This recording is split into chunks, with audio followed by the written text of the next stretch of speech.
The top 3 reasons I'm not picking up the phone to call the bank, to tell them why I'm behind and what my plan is, because I don't have a good plan.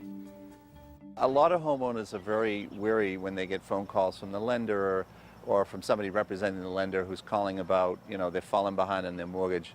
The absolute worst thing to do is to ignore those phone calls. For Marta Zelaya, reaching out to her bank and a local counselor saved her from losing her home. But it took persistence. I call different companies. They say, no, it's nothing can do, just sell the house for short sale, blah, blah, blah. I say, no, I no give up. Marta very much wanted to keep her home, but she found herself falling further and further behind. Through her bank, Marta connected with a local housing counselor. A few days later, sitting in the car with her husband, her cell phone rang. It was a miracle. I was crossing my fingers, I was praying. My husband on the side, he was sitting down in the car. He was happy that time too, that we got that phone call back saying, yes, you can still stay in the house. The most important thing for borrowers to do if they're in trouble or they think they're going to be in trouble is to call their lender. That interaction with the lender, and if need be, engagement with a counselor, is critical because no actions can be taken to get the borrower to stay in that house if there isn't a dialogue. The phone number for your lender can be found on the monthly mortgage bill. Now, it's important to make this call, but you may find that many lenders are just overwhelmed with the volume of calls from borrowers who need their help. Fortunately, there's a second option where homeowners can get answers and peace of mind.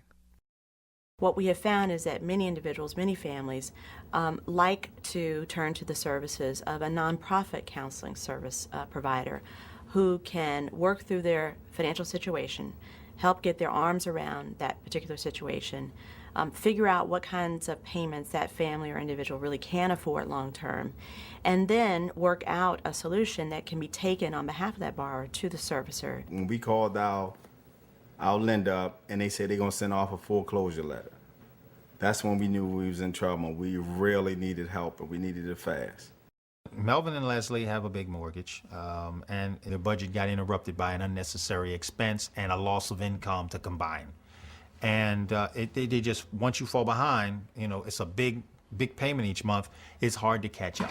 Do you want potato roll or do you want regular bread? You give me regular bread. They realized that they had an issue, and they got to me as soon as they were made aware that we existed.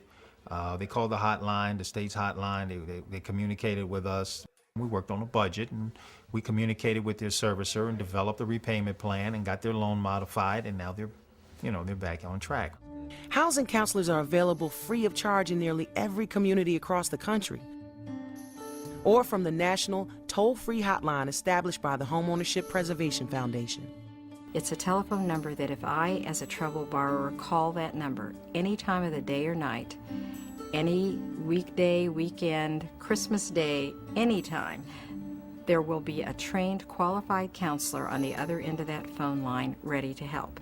And it is a service that is free to homeowners. It's also a service that is on demand, offered on demand in both English and Spanish. After working with her bank to renegotiate her 2 mortgages, Marquita was still at risk of foreclosure. One night, on the advice of one of her friends, she made a phone call that changed everything. I called the Hope hotline one night, and the very next day, I received an email. The email let me know that someone from Hope would be getting in contact with me. I was really taken when a supervisor contacted me and she said, I'm going to get in touch with your mortgage company and let you know what's going on. In less than 2 weeks, between phone calls and emails, the counselor, the bank, and Marquita arrived at a very workable solution. You're talking about literally a lifeline. Hope is a lifeline. All you have to do is do what they say. They will get you through anything. Whether they're manning phones or meeting homeowners face-to-face, housing counselors and lenders are spreading the word. Foreclosure is not inevitable. What we like to say to people is if you dream like you're going to be late on your mortgage, wake up and call us. Because the earlier that we get to you, the more options we have available. We can't promise the best outcome for everybody. But what we can promise is that if you do nothing, the worst will happen, and that's what we don't want to have happen. So we want to make sure that people understand there is hope. There is hope available, there is help available, but it does take everybody who needs it to reach out and do the right thing, and all you have to do is pick up the phone and call. For some people, no amount of renegotiating will help. These folks just simply can't afford to stay in their homes. I've been in touch with the Hope hotline people to see what they can do to help me with the foreclosure, or not even a foreclosure, just to give the house back to the mortgage company so that neither party is hurt. If you simply walk away from your home without an agreement with your lender, you could face serious damage to your credit and much, much more. When you just walk away from a mortgage that you feel there's no way you can climb out of the delinquency, how much you have missed in the payments, you are incurring greater personal liability and also greater damage to your own credit than if you stayed in the house and you try to work something out with the mortgage company. If I have to live apartment life for a while, that's fine for me. I'll just bank that money for now. That way I've got something to fall back on. I'm learning from my mistakes. Homeowners looking for relief through counseling need to know that help is available free of charge. If someone asks you for money up front, you might be dealing with a scam. Don't call any numbers that are on telephone poles that say need help now, fast cash. Don't call any of those numbers that usually appear at 3 or 4 o'clock in the morning on cable TV. You know, really look for reputable people, and ideally a nonprofit housing counseling agency that is really in your community and is looking and specializes in helping families who are facing problems with their mortgages.